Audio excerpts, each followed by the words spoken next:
Hi guys, इस video में हम लोग बात करेंगे जो भी स्टूडेंट्स आप लोगों को एनआईएस का अक्टूबर एग्जाम्स के लिए अपेयर हो रहे हैं। तो एनआईएस का अक्टूबर एग्जाम्स का हॉल टिकट है वो आ चुका है एंड आई होप सो कि आप लोगों ने डाउनलोड भी कर लिया होगा। तो इसमें हम बात करने वाले हैं कि आपके एग्जाम प्रैक्टिकल एग्जाम्स का एग्जैक्ट डेट क्या होगा, कैसे पता चलेगा, आपको प्रैक्टिकल फाइल क्या बनाओगे, कैसे ले जाना है एंड आपका एक्सपेरिमेंट कैसे होता है एग्जाम सेंटर्स पे, आपका वाइवा कैसे होगा, उन सारे डिटेल्स के बारे में बात करेंगे। किन बातों का आपको ख्याल रखना है वो भी जानेंगे एंड प्रैक्टिकल मार्क्स कैसे डिस्ट्रीब्यूटेड है आपके वाइवा प्रैक्टिकल फाइल, ये सारे डिटेल्स के बारे में बात करेंगे। तो सबसे पहले बात करते हैं कि आपका एग्जैक्ट डेट क्या होगा प्रैक्टिकल एग्जाम्स का। जब आपने अपना हॉल टिकट डाउनलोड किया होगा तो उस पर आपने देखा होगा कि जो भी सब्जेक्ट्स हैं उसके आगे जो डेट है वो एक गैप्स का दिखाएगा। जैसे मान लो कि आपका फिजिक्स है या कोई भी सब्जेक्ट है तो वो दिखा रहा होगा कि 16 सितंबर से लेकर 20 सितंबर के बीच में है। तो वो किसी भी दिन तो हो नहीं सकता ना, तो वो गैप मिलता है एग्ज़ाम, जो एग्ज़ाम सेंटर आपको दिया गया है उनकी फ्लैक्सिबिलिटी के लिए कि वो जिस दिन उनके पास टाइम है उस दिन वो प्रैक्टिकल कंडक्ट कर लें या जिस दिन टीचर की अवेलेबिलिटी है। तो आपको क्या करना पड़ता है, आप सभी को जिस भी दिन आपका प्रैक्टिकल है तो उससे एक दिन पहले, जो जैसे मान लो 16 तारीख से बाद बोला जा रहा है 16 सितंबर के बाद, तो आपको 15 तारीख तक जाके एग्ज़ाम सेंटर से पूछना है कि आपका एग्जैक्ट डेट क्या है प्रैक्टिकल एग्जाम्स का।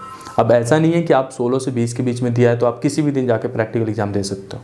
आपको पहले जाना है, आपका डेट एंड टाइम वहाँ से पूछ के आना है कि कैसे आपका होगा।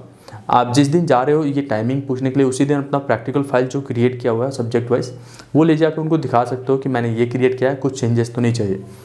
ठीक है, अब हर एक सब्जेक्ट के लिए प्रैक्टिकल फाइल क्रिएट करना जरूरी होता है। आप किसी भी बोर्ड से हैं, ठीक है, और यहाँ एनआईएस में स्विच किए हैं या एनआईएस में आप एज अ फ्रेश कैंडिडेट आए थे तो प्रैक्टिकल फाइल बनाना जरूरी होता है।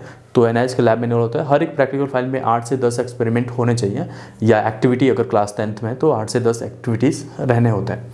ठीक है, तो ये तो हो गया कि आपको फाइल प्रिपेयर करना ही पड़ता है। ऊपर से कवर लगाने की जरूरत नहीं है, बट अंदर नाम एंड एनरोलमेंट नंबर और आपका एग्जाम सेंटर का नाम होना जरूरी होता है। अब बात करते हैं कि आपको एग्ज़ाम सेंटर पे एक्सपेरिमेंट करना पड़ता है या नहीं। तो मोस्ट ऑफ द केसेस में ये देखा गया है कि एग्ज़ाम सेंटर पे वो एक्सपेरिमेंट नहीं करवाते। उनके पास जो एनआईएस के गाइडलाइंस के हिसाब से 3 क्वेश्चंस मिलता है। उन 3 एक्सपेरिमेंट में से आपको 2 एक्सपेरिमेंट करने पड़ते हैं। मतलब एक्सपेरिमेंट कहने का मतलब है करने का कि आपको नोटबुक जो वो देते हैं कॉपी, उसमें उन एक्सपेरिमेंट का डिटेल लिखना पड़ता है। जैसे एम क्या है, ऑब्जर्वेशंस क्या है, इस तरह की चीज़ें, आपके प्रिकॉशंस क्या रखा है, ये जो डिटेल्स है जब आप फाइल क्रिएट करते हो तो उसी समय पे ये सब चीज़ें आपको पता चल जाता है। तो ये सब चीज़ें आपको सीक्वेंसली आपको पता चलना चाहिए और रिजल्ट क्या है आपका। ठीक है, आप में से बहुत सारे बच्चे पूछ रहे थे कि यार एग्जाम सेंटर पे हम लोगों से अगर केमिस्ट्री का है तो टाइट्रेशन वगैरह या फिजिक्स का है तो कोई किसी तरह का एक्सपेरिमेंट वो कराएंगे क्या।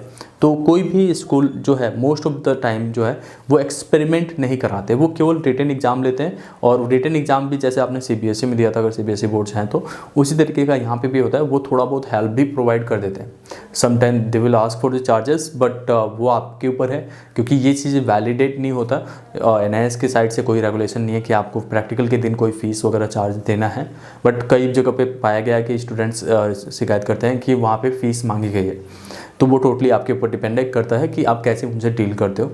ठीक है, अब बात करते हैं कि आपका जो वाइवा कैसे होता है। तो एग्जाम सेंटर पे वाइवा जो होता है नेचुरली जो होता है वो आपके एक्सपेरिमेंट से होना चाहिए। जो एक्सपेरिमेंट किया उसके पीछे से पूछा जाना चाहिए। तो कुछ सेंटर्स पे इस तरीके से पूछा जाता है, बट ज़्यादातर सेंटर्स में जो टीचर्स होते हैं वो एक्सपेरिमेंट से 1-2 क्वेश्चंस माइट भी पूछ सकते हैं। बट साथ में क्या होता है वो आपसे इस तरीके के क्वेश्चन पूछेंगे कि लाइक आपके केमिस्ट्री है तो किस सब चैप्टर में आप ज़्यादा इंटरेस्टेड हो। मान लो आपने कह दिया ऑर्गेनिक, तो ऑर्गेनिक से ही क्वेश्चन पूछेंगे। तो आप जब भी उनसे बोलते हो कि लाइक वो पूछते हैं आपसे इस तरह की चीज़ें, तो आप जिसमें बेस्ट हो वही चीज़ उनको बताना है कि मैं इसमें से आप क्वेश्चन पूछो, मैं आपको जवाब दूंगा। ठीक है, अब बात करते हैं कि आपको जो एक और चीज़ जो मेनली आपको ध्यान रखना चाहिए, आपका बिहेवियर। जब आप एक प्रैक्टिकल एग्जाम्स के दिन जा रहे हो तो आपको मोस्टली वहाँ पे बहुत ही लाइक आप बिहेवियर आपका बहुत ही अच्छा होना चाहिए। मतलब आप टीचर के साथ घुल मिल के बातें कर रहे हो। ऐसा ना हो कि आप ज़्यादा जैसे खुल भी जा रहे हो और ज़्यादा रूडली बिहेव कर रहे हो या कुछ पूछ रहे हैं तो आप उस तरीके से वो नहीं कर रहे हो। एग्ज़ाम होता है तो आप ऐसा नहीं सोचना कि आप एनआईएस बोर्ड का एग्ज़ाम दे रहे हो तो आपको